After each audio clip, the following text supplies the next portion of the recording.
سلام، به این قسمت از کارنولوژی خوش اومدید.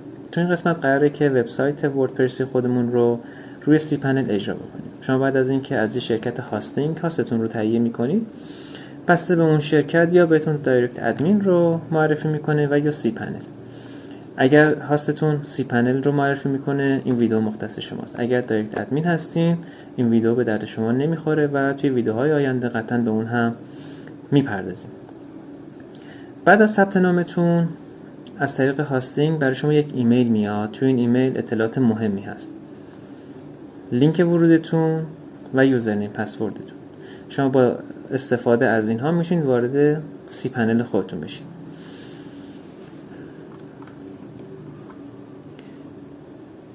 زمانی که با اون لینک وارد سی پنل میشید، یوزرنیم پسورد خودتون رو توی همین قسمت وارد میکنید و گزینه لاگین رو میزنید.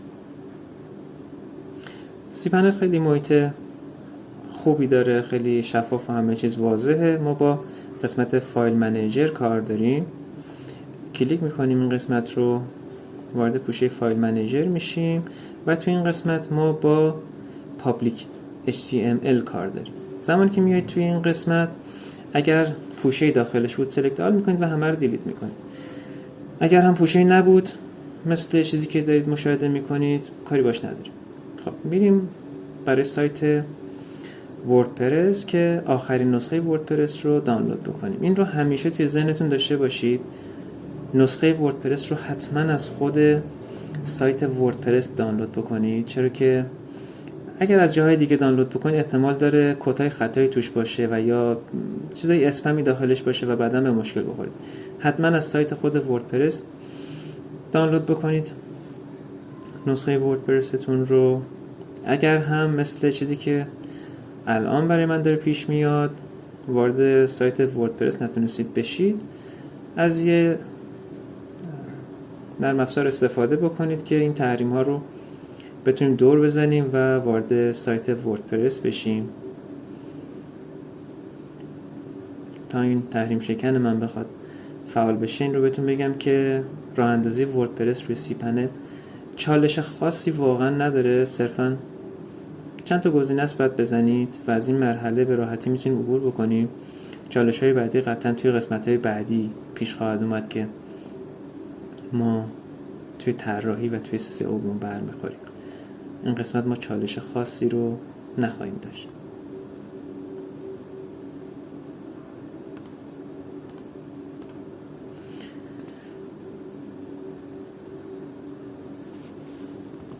خب بعد از اینکه سایت wordpress.org لود شد، از قسمت سمت راست بالا Get WordPress رو کلیک میکنیم و دانلود وردپرس، حالا هر نسخه‌ای که اون زمانی که شما دارید دانلود میکنید بود رو کلیک میکنیم و منتظر میمونیم تا دانلود بشه. دیگه بسته به اینترنتی که دارید استفاده میکنید میتونه سرعت این یک مقدار کندوسری باشه. البته حجم خیلی خاصی نداره، فکر میکنم هولوش 40-50 میگابایت باشه نهایت.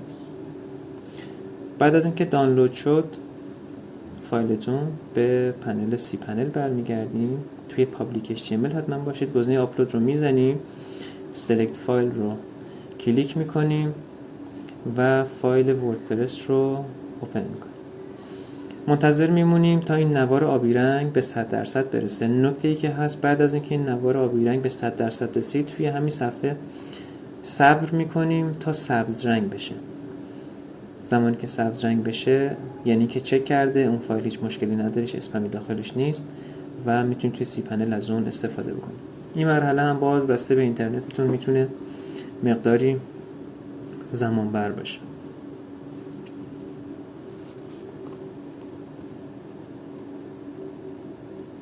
میبینید فایل دانلود شد 100% و بعد فقط منتظر بمونیم الان تا اون 100% اتفاق بیفته. یعنی اینکه سبز رنگ بشه. زمانی که سبز رنگ بشه یعنی اینکه فایل به صورت کامل توی هاست ما جایگذاری شده.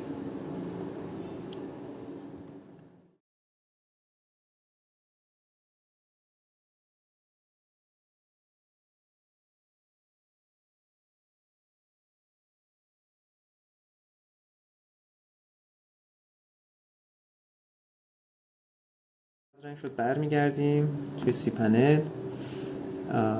این فایل رو از حالت زیپ همین جایی که هست خارجش میکنیم. گزینه اکسترکت رو میزنیم، آدرس پابلیک HTML باشه حتما. اکسترکت فایل رو میزنیم، دکمه کلوز. خب این فایل زیپ رو ما دیگه نیازی نداریم، اینو دیلیتش میکنیم. وارد پوشه وردپرس میشیم، هرچی فایل اینجا هست رو سلکت آل رو میزنیم و گزینه موو رو میزنیم. انتهای نشانی وردپرس رو پاک میکنیم و اون اسلش رو موو فایل رو میزنیم. فایل هایی که داخلش بود یه پله میاد عقب‌تر و توی پابلیک HTML ما جا میگیره. اون پوشه خالی وردپرس رو هم پاک میکنیم. توی این مرحله ما دیگه کاری با این قسمت نداریم، این قسمت کار انجام شده. اینجا باید وارد نشونی وبسایت خودمون بشیم که توی سی پنل هم هستش. میتونیم با کلیک روی همون وارد بشیم. من کلیک میکنم، وردپرس شروع به نصب میکنه، زبان رو میگه انتخاب بکن، من انگلیسی رو میزنم. توی این قسمت ما باید یک دیتابیس بسازیم.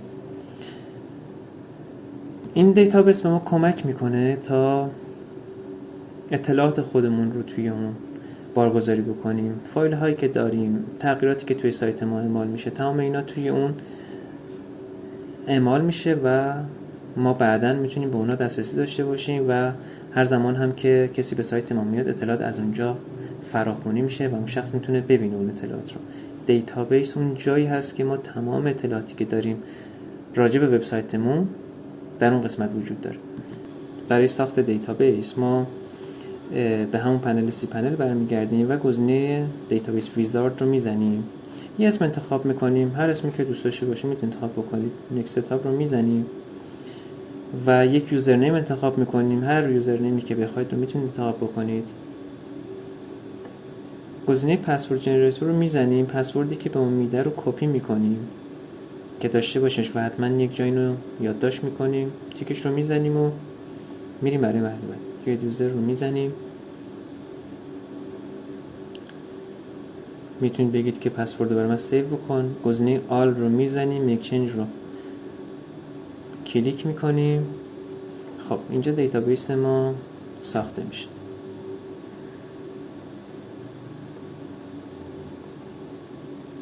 وارد دیتابیس منیجر هم که بشین دیتابیستون هست. همینو میتونید اسمش رو کپی بکنید توی این قسمت پیست بکنید. دوباره پایین همون رو اگر یکی هست دیتابیس نیمتون و یوزر نیمتون پیست بکنید. پسوردی که بهتون داده رو وارد میکنید و گزینه سابمیت رو میزنید. خب دیتابیستون نصب میشه توی این مرحله. گزینه بعدی رو میزنید. برای سایتتون یه اسم باید انتخاب بکنید. سایتی که ما داریم راه اندازی میکنیم اسمش کافه قولی هست. اسمش رو میذارم کافه قولی. یوزرنیمش رو به انگلیسی میذارم کافه قولی. برای ورود به وردپرس هست انگلیسی. پسوردی که خودش داده رو من کپی میکنم داشته باشم، همین رو استفاده میکنم بابت اینکه پسوردهای قوی هستن. و توی این قسمت از من یک ایمیل هم میخواد. این ایمیل رو شما هر ایمیلی میتونید بزنید، اما بهتره که بریم ببینیم چجوری میتونیم یه ایمیل درست بکنیم. وارد سی پنلتون بشید، توی قسمت تولز همین بالا قسمت ایمیلز اکانت رو میزنید و گزینه کرییت رو میزنید تا این ایمیل درست بکنید. این ایمیلایی هست که زیاد دیدیم. یه اینفو میتونید اولش بنویسید، info@kafeqoli.ir. ایمیلی هست که قطعا زیاد دیدید. پسوردش هم دوباره میرین خودش جنریت بکنه. پسوردهای قوی میسازه. اینا رو سیو میکنید که بعداً داشته باشین. البته من این پسوردها رو بعداً عوض خواهم کرد. گزینه کرییت رو میزنم. ایمیل من ساخته میشه. حالا همین ایمیل رو من به راحتی میتونم کپی کنم و توی مراحل نصبم واردش میکنم. ایمیل رو میزنم و اینستال وردپرس رو میزنم.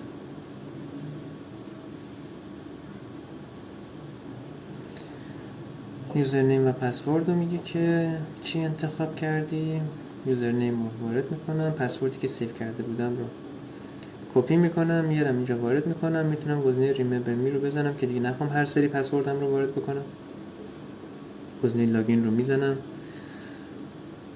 خب به دنیای وردپرس خوش اومدین. این صفحه اون داشبورد اصلی وبسایت شماست و من چون توی نصبش انگلیسی رو انتخاب کرده بودم، زبان انگلیسیه، به همین دلیل انتخاب کردم که الان بهتون یاد بدم که زبان چجوری میشه عوض. تو قسمت ستینگ سایت لنگویج رو میتونید انتخاب بکنید و بیاید پایین گزینه فارسی رو میزنم، در انتها سیو چنج رو میزنم و سایت من از انگلیسی به فارسی تبدیل میشه.